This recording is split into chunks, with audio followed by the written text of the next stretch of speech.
ഗത്യന്തരമില്ലാതെ ഈ വിശുദ്ധൻ ഉപയോഗിച്ച ടവൽ എടുത്ത് കയ്യിൽ പിടിച്ചപ്പം സുഖപ്രസവം നടന്നു. ഉടനെ തന്നെ ജെറാർഡ് ആ ഷർട്ടിൽ പിടിച്ച് വലിച്ചു.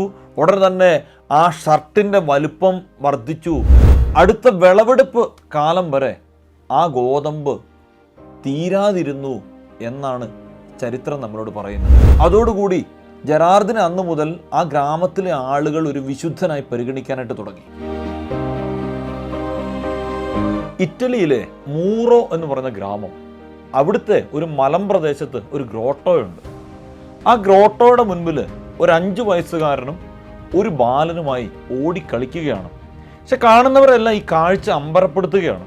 കാരണം ഓടിക്കളിക്കുന്നത് 5 വയസ്സുകാരൻ ജെറാർഡ് മെജല്ലോ, ഓടിക്കളിക്കുന്ന ഈ കുഞ്ഞ് ഉണ്ണീശോയാണ്. ഇത് കണ്ട് ആളുകൾ ഇങ്ങനെ അമ്പരന്ന് സ്തബ്ധരായി നിൽക്കുകയാണ്.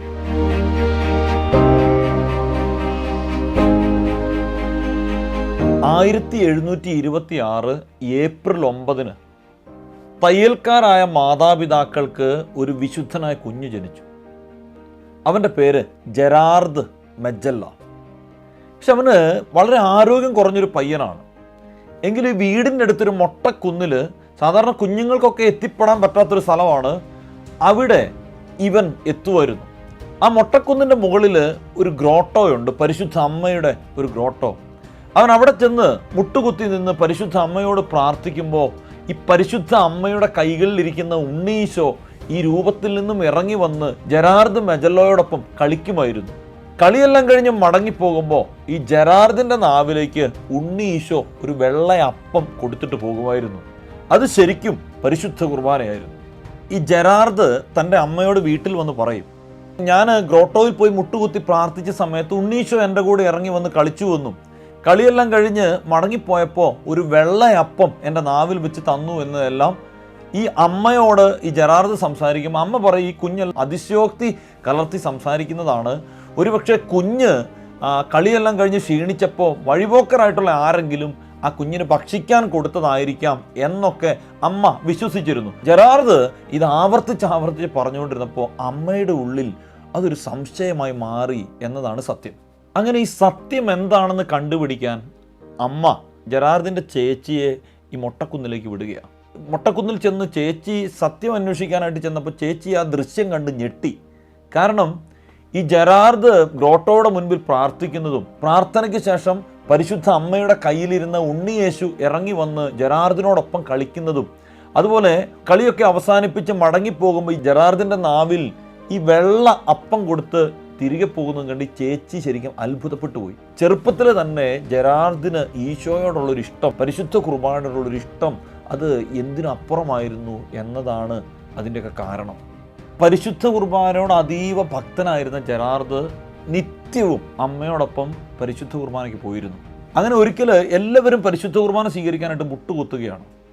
അപ്പോൾ ജെറാർഡും മുട്ടുകുത്തി. വൈദികൻ ഇങ്ങനെ പരിശുദ്ധ കുർബാന കൊടുത്തിങ്ങനെ കടന്നു പോകുമ്പോൾ ജെറാർഡ് അവിടെ മുട്ടുകുത്തിയെങ്കിലും പ്രായക്കുറവായി. കാരണം ആ സമയത്ത് ജെറാർഡിന് ആകെപ്പെടെ 5 വയസ്സ് പ്രായം ഉണ്ടായിരുന്നുള്ളൂ. അതുകൊണ്ട് പരിശുദ്ധ കുർബാന കൊടുക്കാതെ വൈദികൻ അൾത്താരയിലേക്ക് കടന്നുപോയി. പക്ഷേ ഇത് ശരിക്കും ജെറാർഡിനെ ഭയങ്കരമായിട്ട് പൊള്ളിച്ചു. ദുഃഖം കൊണ്ടിങ്ങനെ ഉള്ളു വെന്തു എന്നൊക്കെ പറയാം.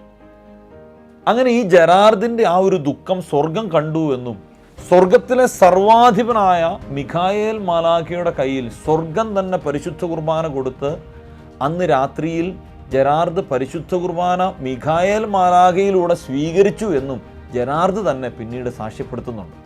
ദിവ്യകാരുണ്യ ഈശോയുടെ വലിയ ഭക്തനായിരുന്ന ജെറാർഡിന് 11 വയസ്സായപ്പോൾ ഈ ജെറാർഡിൻ്റെ പിതാവ് മരണപ്പെടുകയാണ്. ജെറാർഡിൻ്റെ കുടുംബം ശരിക്കും ഒരു പട്ടിണിയിലായി അതോടുകൂടി. പക്ഷേ ഈ പട്ടിണിയിൽ നിന്നും കുടുംബത്തെ ഒന്ന് പച്ച പിടിപ്പിക്കാനായിട്ട് പിന്നീട് ജെറാർഡിന് അറിയാവുന്ന തയ്യലൊക്കെ പഠിക്കാൻ വേണ്ടി ജെറാർഡ് ഒരുപാട് ആഗ്രഹിക്കുന്നുണ്ട്. പക്ഷേ ഈ തയ്യൽ പഠിക്കാൻ ചെന്ന സ്ഥലത്തുനിന്ന് ഒരുപാട് ത്യാഗമൊക്കെ ഉണ്ടായി. അവിടുന്ന് തിരിച്ചു പോരേണ്ട ഒരു സ്ഥിതിയൊക്കെ ഉണ്ടായപ്പോഴും അവിടെ ഉണ്ടായ സഹനങ്ങളെ ഓർത്ത് ജെറാർഡ് നന്ദി പറയുകയാണ് യഥാർത്ഥത്തിൽ ചെയ്യുന്നത്. അതിനെക്കുറിച്ചൊരു വേദനയായിട്ട് മനസ്സിൽ സൂക്ഷിക്കുകയോ പകപോക്കാനായിട്ടുള്ളൊരു ശ്രമമൊന്നുമല്ല ജെറാർഡിന് വരുന്നത്. യഥാർത്ഥത്തിൽ അവിടെ ഉണ്ടായ എല്ലാ ദുഃഖങ്ങളും ജെറാർഡ് ശരിക്കും ദൈവത്തിന് സമർപ്പിച്ച് പ്രാർത്ഥിച്ചു എന്നാണ് ജെറാർഡ് തന്നെ പിന്നീട് നമ്മളോട് പറയുന്നത്. അപ്പോൾ ഈ ജെറാർഡിന് 16 വയസ്സാണ് പ്രായം. ജെറാർഡ് ആ സമയത്ത് തൻ്റെ സ്ഥലത്തെ ബിഷപ്പിന് ഒരു സ്ഥലം മാറ്റം കിട്ടുകയാണ്. അപ്പോൾ പുതിയൊരു ബിഷപ്പ് വന്നപ്പോൾ ഈ ബിഷപ്പിന് ജെറാർഡിൻ്റെ ശുശ്രൂഷകളോടൊക്കെ ഒരു സ്നേഹം തോന്നി. അങ്ങനെ ജെറാർഡിനെ തൻ്റെ ജോലിക്കാരനായി ഈ ബിഷപ്പ് നിയമിച്ചു. ഒരു കോപപ്രകൃതിക്കാരനായിരുന്നു ഈ ബിഷപ്പ്. ഏത് സമയമാ വെടിമരുന്നിന് തീ പിടിക്കുന്നതെന്ന് അറിയത്തില്ലാത്ത വിധം അത്ര കോപിക്കുന്നൊരു ബിഷപ്പായിരുന്നു. എങ്കിലും ഈ കോപത്തെയൊക്കെ സ്നേഹം കൊണ്ട് ജെറാർഡ് മാറ്റിമറിച്ചിരുന്നു. അങ്ങനെ മരണം വരെ ഈ ബിഷപ്പിനെ ജെറാർഡ് ശുശ്രൂഷിച്ചു.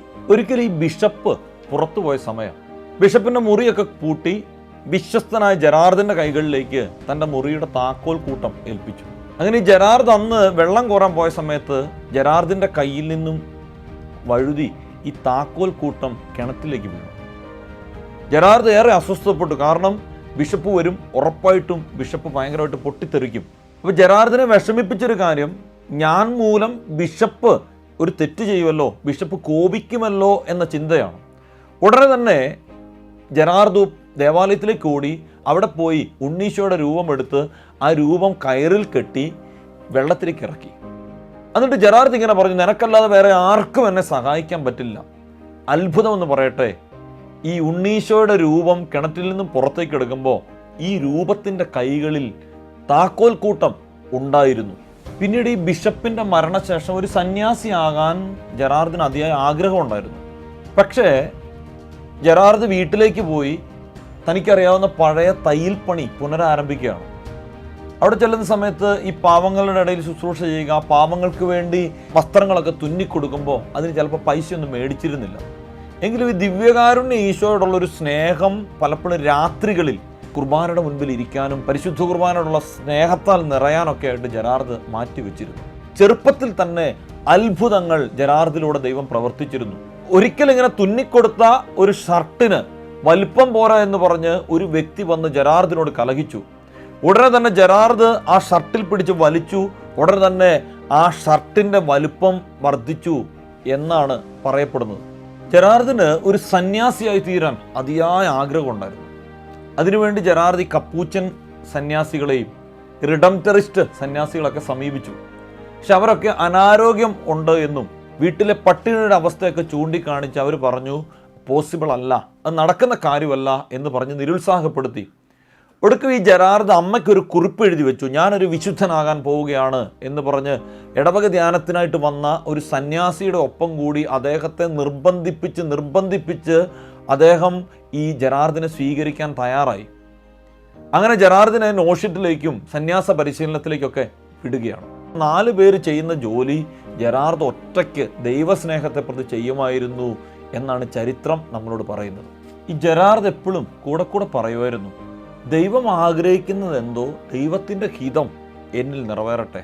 പരിശുദ്ധ കുർബാനയുടെ മുൻപിലിരിക്കുന്നതിൽ, പരിശുദ്ധ കുർബാന സ്വീകരിക്കുന്നതിൽ, പരിശുദ്ധ കുർബാനയുമായിട്ട് ബന്ധപ്പെട്ട ശുശ്രൂഷകളിൽ ഒരു വിട്ടുവീഴ്ചയും ജെറാർഡ് കാണിച്ചിട്ടില്ല. അത്ഭുതമായ പരിശുദ്ധ കുർബാനയുടെ മുൻപിലിരുന്ന ജെറാർഡിലൂടെയും ദൈവം അത്ഭുതങ്ങളുടെ പരമ്പര നിർവഹിക്കാനായിട്ട് തുടങ്ങി. ഒരിക്കൽ കുന്നിൻ മുകളിൽ നിന്ന് പാറക്കെട്ടുകളിലേക്ക് വീണ ഒരു യുവാവ്, അവനെ ആളുകൾ എടുത്തുകൊണ്ട് വന്നപ്പോൾ ജെറാർഡ് അവന് വേണ്ടി പ്രാർത്ഥിച്ചപ്പോൾ ഉടനെ തന്നെ ഈ യുവാവ് പൂർവ്വസ്ഥിതിയിലായി. അതോടുകൂടി ജെറാർഡിനെ അന്ന് മുതൽ ആ ഗ്രാമത്തിലെ ആളുകൾ ഒരു വിശുദ്ധനായി പരിഗണിക്കാനായിട്ട് തുടങ്ങി. ഒരിക്കലും ദരിദ്രയായിട്ടുള്ള ഒരു വിധവ ജെറാർഡിൻ്റെ അടുക്കൽ വന്നു. ഭക്ഷിക്കാനൊന്നുമില്ല എന്ന് പറഞ്ഞു. ജെറാർഡ് അല്പം ഗോതമ്പ് എടുത്തിട്ട് ഈ വിധവയ്ക്ക് കൊടുത്തു. അടുത്ത വിളവെടുപ്പ് കാലം വരെ ആ ഗോതമ്പ് തീരാതിരുന്നു എന്നാണ് ചരിത്രം നമ്മളോട് പറയുന്നത്. പിന്നീട് ഒരിക്കൽ കൊടുങ്കാറ്റിൽ അകപ്പെട്ടു പോയ മത്സ്യത്തൊഴിലാളികളെ കർത്താവ് ചെയ്തതുപോലെ വെള്ളത്തിന് മുകളിലൂടെ നടന്ന് ഈ ജെറാർഡ് ഇവരെ കരക്കടുപ്പിച്ചു എന്നാണ് പറയപ്പെടുന്നത്. ഒരിക്കൽ ഈ ജെറാർഡിൻ്റെ ഗ്രാമത്തിൽ പട്ടിണി പടർന്നു പിടിച്ചു. അവിടെ ആളുകൾക്കൊന്നും ഭക്ഷിക്കാനില്ല. ആളുകളെല്ലാം ഓടി ആശ്രമത്തിലേക്ക് വരാൻ തുടങ്ങി. ആശ്രമത്തിലെ അച്ഛന്മാർ ഭക്ഷണവും ഭക്ഷ്യവസ്തുക്കളും മുഴുവൻ എടുത്ത് ആശ്രമത്തിലെ ആളുകൾക്ക് കൊടുത്തു. അങ്ങനെ ആയിക്കഴിഞ്ഞപ്പോൾ ആശ്രമത്തിലെ ആളുകൾക്ക് ഭക്ഷിക്കാനായിട്ടൊന്നുമില്ല. ജെറാർഡ് ഈശോയുടെ അടുത്ത് എന്നിട്ട് പറഞ്ഞു, ഈശോ എനിക്ക് വിശക്കുന്നു. എന്നിട്ട് ആശ്രമത്തിലെ കുശിനിപ്പണിക്കാരനോട് ഇങ്ങനെ പറഞ്ഞു, ഇനി പോയി അടുക്കളയിൽ ഒന്ന് ചെന്ന് നോക്കാൻ പറഞ്ഞു. അപ്പൊ ശരിക്കും കാനായിലെ കല്യാണ വിരുന്നിലെ കലവറക്കാരനെ പോലെ ഈ കലവറക്കാരൻ ചെന്ന് നോക്കുമ്പോൾ ഒരു കൊട്ടയിൽ ബ്രെഡ് ഇങ്ങനെ അടുക്കി വെച്ചിരിക്കുന്ന ഒരു അത്ഭുതകരമായ കാഴ്ച കാണുകയാണ്. ഒരിക്കലും ജെറാർഡ് ഒരു ഗ്രാമത്തിലൂടെ ഇങ്ങനെ നടന്നു പോവുകയാണ്. അവിടുത്തെ ഗ്രാമവാസികൾ മുഴുവൻ ഒരു ഇടവക ദേവാലയം പണിയാനായിട്ടുള്ള തയ്യാറെടുപ്പിലാണ്. ഇടവക ദേവാലയം പണിയാനായിട്ടുള്ള കൂറ്റൻ മരങ്ങളൊക്കെ മുറിച്ചിട്ടിരിക്കുന്ന ഒരു കുന്നിൻ മുകളിലാണ്. അത് ആളുകളും മൃഗങ്ങളൊക്കെ പരിശ്രമിച്ചിട്ടും ഈ ദേവാലയം പണിക്കായിട്ട് അവിടെ നിന്ന് കൊണ്ടുവരാനായിട്ട് കഴിയുന്നില്ല. അപ്പോൾ ഈ വിഷമം ആ ജനം ജെറാർദിനോട് പറഞ്ഞു. ഉടനെ ജെറാർദ് കുറേ ആളുകളെ കൂട്ടി കുന്നിൻ മുകളിലേക്ക് പോയി. അവിടെ ചെന്നിട്ട് ജെറാർദ് ഇങ്ങനെ പ്രാർത്ഥിച്ചു, പരിശുദ്ധ ത്രിത്വത്തിൻ്റെ നാമത്തിൽ ദൈവത്തിൻ്റെ സൃഷ്ടികളായ മരങ്ങളെ നിങ്ങൾ ഞങ്ങളെ അനുഗമിക്കുക എന്ന് പറഞ്ഞു. എന്നിട്ട് എല്ലാവരും കൂടെ ഒത്തൊരുമിച്ച് വലിച്ചപ്പോൾ ഈ മരങ്ങൾ ദേവാലയത്തിനടുത്ത് എത്തിക്കാനായിട്ട് അവർക്ക് കഴിഞ്ഞു. ഒരിക്കൽ വിശുദ്ധ ജെറാർദ് ഭവന സന്ദർശനം കഴിഞ്ഞ് മടങ്ങുമ്പോൾ ഈ ജെറാർദിൻ്റെ കയ്യിലുണ്ടായിരുന്നൊരു ടവല് ഒരു വീട്ടിലായിപ്പോയി. കുറച്ച് ദിവസം കഴിഞ്ഞപ്പോൾ ജെറാർദ് അറിയുകയാണ് തൻ്റെ കയ്യിൽ ഈ ടവലില്ല. അപ്പോൾ അത് എടുക്കണ്ടേ എന്ന് കൂടെ ഉണ്ടായിരുന്നവർ ചോദിച്ചപ്പോൾ വിശുദ്ധ ജെറാർദ് ഇങ്ങനെ മറുപടി പറഞ്ഞു, അത് പിന്നീട് അവർക്ക് ഉപകാരപ്പെടും. കാലങ്ങൾ കഴിഞ്ഞു, ജെറാർദ് മരിച്ചു. അങ്ങനെ ഇരിക്കുമ്പോൾ ആ വീട്ടിലെ ഒരു സ്ത്രീക്ക് പ്രസവ സമയമായി. വേദനയാൽ പുളഞ്ഞ ഈ സ്ത്രീ ഗത്യന്തരമില്ലാതെ ഈ വിശുദ്ധൻ ഉപയോഗിച്ച ടവൽ എടുത്ത് കയ്യിൽ പിടിച്ചപ്പം സുഖപ്രസവം നടന്നു.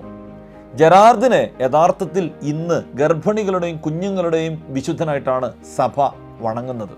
പരിശുദ്ധ കുർബാനയുടെ സ്വന്തം ജെറാർദിൻ്റെ ജീവിതത്തിൽ സന്തോഷങ്ങൾ മാത്രമായിരുന്നില്ല, സങ്കടങ്ങളും ഒരുപാടുണ്ടായിരുന്നു.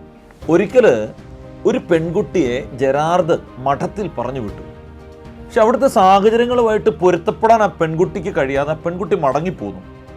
തിരിച്ചു വന്നു കഴിഞ്ഞപ്പോൾ ഈ പെൺകുട്ടി അവിടുത്തെ മദറിനെയും സിസ്റ്റേഴ്സിനെയും അവിടുത്തെ ജോലിക്കാരെയും ഒപ്പം ജെറാർദിനെയും കുറിച്ച് കുറ്റം പറഞ്ഞ് പരത്താനായിട്ട് തുടങ്ങി.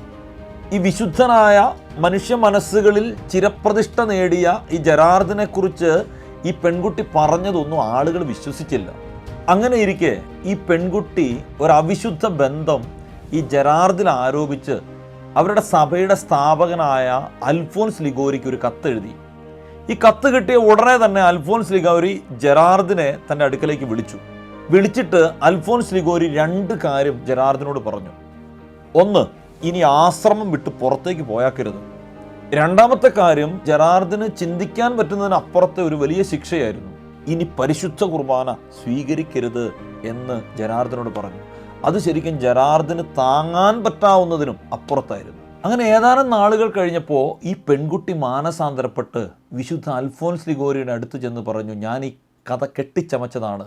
അങ്ങനെ അൽഫോൻസ് ലിഗോരി വളരെ വേദനയോടുകൂടി ജെറാർദിനെ വിളിപ്പിച്ചു. കണ്ട മാത്രയിൽ അൽഫോൻസ് ലിഗോരി ജെറാർദിനോട് ചോദിച്ചു, നീ എന്തേ ഒന്ന് പ്രതികരിക്കാതിരുന്നത്?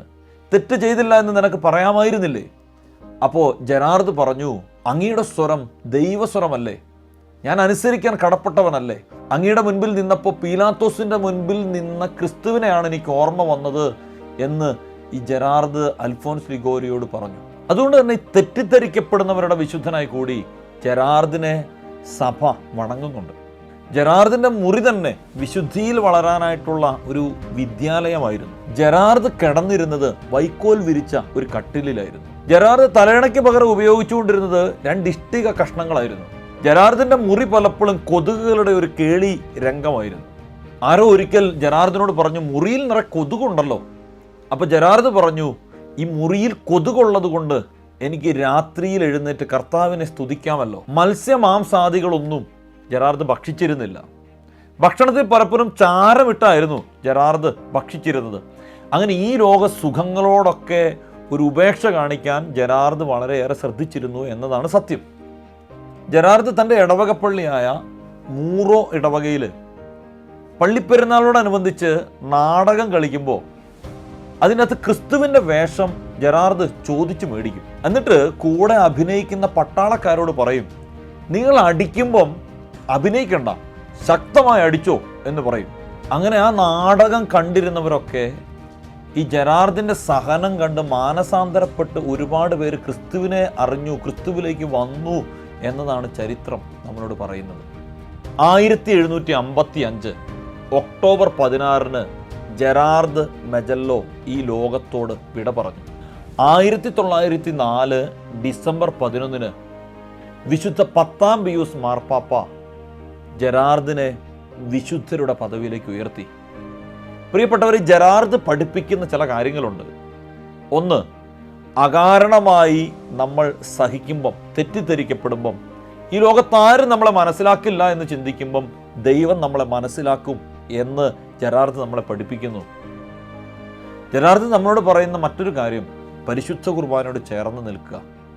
നമ്മൾ സകല കൃപകളുടെയും വരദാനങ്ങളുടെയും അഭിഷേകത്തിൻ്റെ സ്രോതസ്സായ പരിശുദ്ധ കുർബാനയോട് നമ്മൾ ചേർന്ന് നിൽക്കുമ്പം ദൈവം നമ്മളിലൂടെ പ്രവർത്തിക്കും എന്ന സത്യത്തിൻ്റെ വെളിപ്പെടുത്തലാണ് വിശുദ്ധ ജെറാർഡ് മെജല്ലോ.